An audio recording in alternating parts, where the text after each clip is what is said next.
And then let's go to Sport Plus. On the gas. Go. Going right. Go. So much more responsive. Yeah.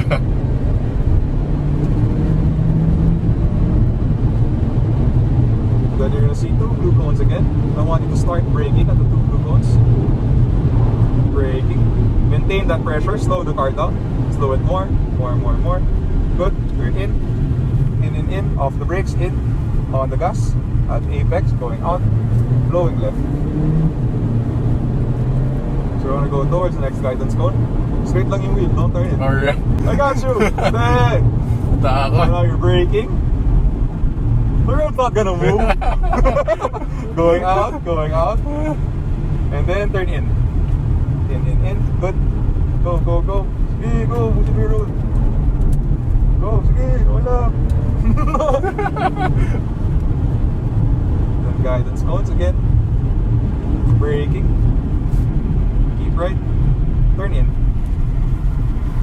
Yeah. Sige, on the gas.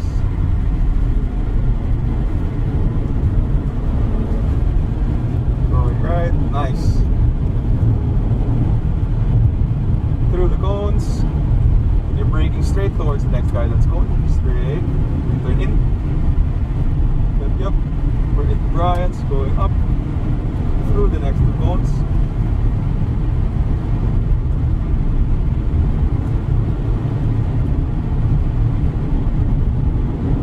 And following the other 2 cars.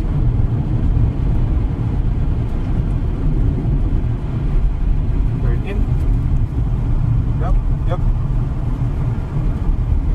Open up. Yep.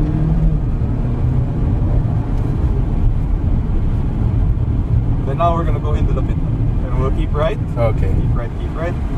Slow down. Turn in before the tire barrier and the pit lane. Wow. Even in like slight throttle inputs lang, nag-kick in agad yung engine. Yeah, with Sport Plus. With Sport Plus, yeah. It's quite sensitive.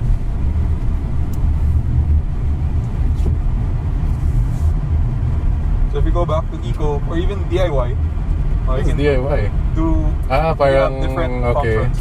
Custom. Yeah, it's custom, so you can have a different dash, you can have different like, dynamic, yung ESP control, you can change the steering wheel feel, yeah, it's a lot tighter.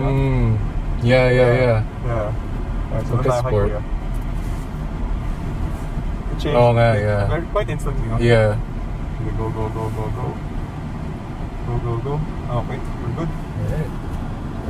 That's reverse, yeah. Ay, that's reverse. Sanay sa So traditional. Yeah. Alright. Yes, sir. That was a fun drive.